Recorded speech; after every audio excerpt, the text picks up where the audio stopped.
안녕하세요. 노트성형외과 권승근 원장입니다. 오늘은 다양한 유형의 가슴과 거기에 맞는 수술법에 대해서 간략하게 좀 설명을 드리려고 합니다.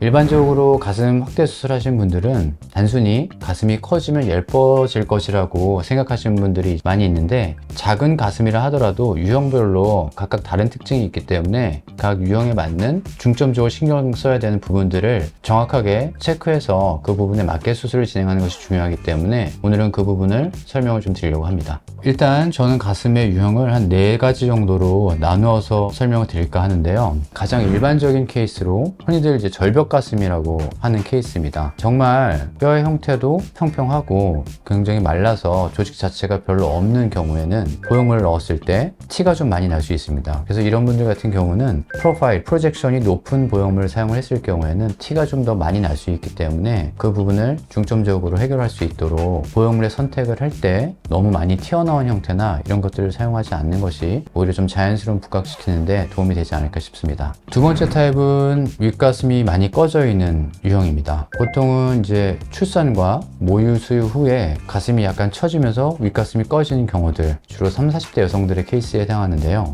이런 경우에는 일반적으로 꺼져 있는 윗부분을 많이 채우길 원하시기 때문에 여기를 잘 채울 수 있는 보형물을 선택하는 것이 좋습니다. 일반적으로는 형태 유지가 좀 잘 되고 보형물의 어떤 촉감 자체가 어느 정도 점도도 높고 탄성이 있어서 위쪽의 볼륨을 유지시켜 줄 수 있는 이런 형태의 보형물을 사용하는 것이 꺼져 있는 윗가슴을 채우기에는 훨씬 더 유리하겠죠. 그리고 보통 이제 윗가슴을 채울 때 그 보형물의 경계가 많이 눈에 띄게 비치는 경우, 이걸 이제 Y꼴이라고 보통 얘기를 하시죠. 조금 인위적인 느낌이 들기 때문에 부담스러워 하시는 분들이 있습니다. 물론 보형물의 타입을 결정할 때 이를 조절하는 방법도 있지만 수술의 방법을 어느 정도 컨트롤해서 윗가슴의 경계가 눈에 좀 덜 띄게 할 수도 있습니다. 실제로 윗가슴을 박리할 때 보형물의 크기와 형태에 딱 맞게 박리를 하는 경우도 있지만, 보형물이 놓여진 공간 위쪽으로 조금 더 오버 다이섹션, 좀 과다한 박리를 해서 내 살이 조금 더 들렸다가 다시 덮이게 되는 방식, 보통 리드래핑이라고 하는데요. 이런 식으로 보형물 위쪽에 있는 근육과 피부 조직이 다시 재배치되도록 하는 방식을 통해서 윗가슴의 경계를 어느 정도는 완화시킬 수 있다고 보고 있고요. 실제로 저희가 수술할 때 많이 사용하는 방법입니다. 세 번째 유형은 이제 새가슴이라고 하죠. 많은 분들이 가슴골에 대해서 문의를 하시는데요. 일반적으로 새가슴 같은 경우에는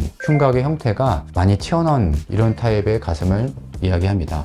새가슴일 경우에는 뼈의 형태가 기울어져 있기 때문에 몸 안쪽에 보형물이 들어갔을 경우 옆으로 퍼지려고 하는 현상이 자연스럽게 일어납니다. 아무래도 보형물이 움직이기 때문에 기울기를 따라서 옆으로 점점 미끄러져 내려가려고 하는데요. 이를 예측해서 실제로 저희가 박리를 할 때에는 바깥쪽 박리를 어느 정도 제한적으로 해서 많이 밀려나가지 않도록 이렇게 조절을 하고 있고, 또 가슴골이 잘 모이지 않는 것이 이 새가슴의 특징이기 때문에 최대한 안쪽 박리를 많이 해서 우리가 가슴을 브라로 모았을 때 보형물의 간격이 좁아지도록 그렇게 가슴골을 만들고 있습니다. 너무 과다한 박리를 하게 될 경우엔 당연히 부작용이 있기 때문에 어느 정도 적당량의 그 공간을 확보할 수만 있다면 우리가 기대하는 것보다 더 가까운 가슴골을 만들 수가 있습니다. 물론 이렇게 박리를 한다 하더라도 보형물의 이동을 막을 수는 없기 때문에 수술이 끝났다고 해서 그 모양이 완성되는 것이 아니라 피막이 생기는 그 기간 동안에 보형물의 외측 이동을 어느 정도 제한을 해주는 것이 중요하고요. 이것 때문에 저희가 환자분한테 복제를 착용하게 하거나 보정 속옷을 조금 더 철저하게 착용하도록 그렇게 유도를 하고 있습니다.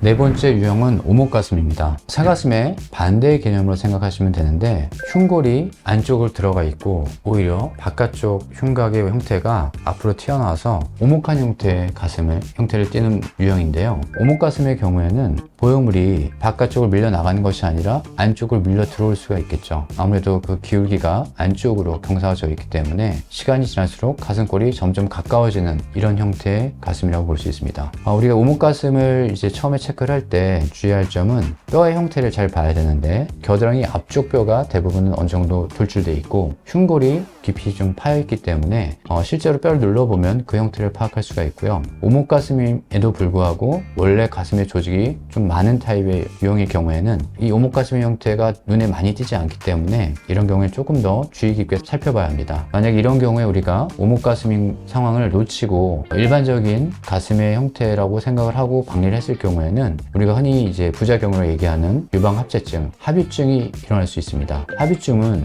이런 경우 오히려 교정하는 그 방법이 굉장히 어렵기 때문에 최대한 미리 오목가슴의 어떤 형태를 파악을 해서 예방적으로 수술하는 것이 중요하고요. 어느 정도 밀려 들어올 것을 예상을 해서 내측 박리, 가슴의 안쪽 부분 박리를 할 때에는 제한적으로 박리를 합니다. 그리고 오히려 바깥쪽 박리를 할 때 최대한 많이 박리를 해서 바깥쪽에 어떤 밀고 들어오려고 하는 힘, 그 텐션을 최소한으로 줄여놓고 수술 후에도 이 공간을 어느 정도 막아주기 위해서 흔히들 골대라고 하는데 꺼지로 둘러싼 막대 같은 걸 보정속옷 착용할 때 가운데 껴서 밀려 들어오지 못하도록 그렇게 유지를 하고 있습니다. 지금까지 제가 말씀드렸던 어떤 기술적인 면은 사실 의사 선생님들이 미리 파악을 해서 수술적인 어떤 테크닉으로 조절할 수 있는 부분이긴 한데 여기서 가장 중요한 것은 실제 환자분 본인의 가슴이 어떤 유형인지에 대해서 환자분이 좀 이해를 하실 수 있도록 설명을 하는 것이 중요할 것 같고요.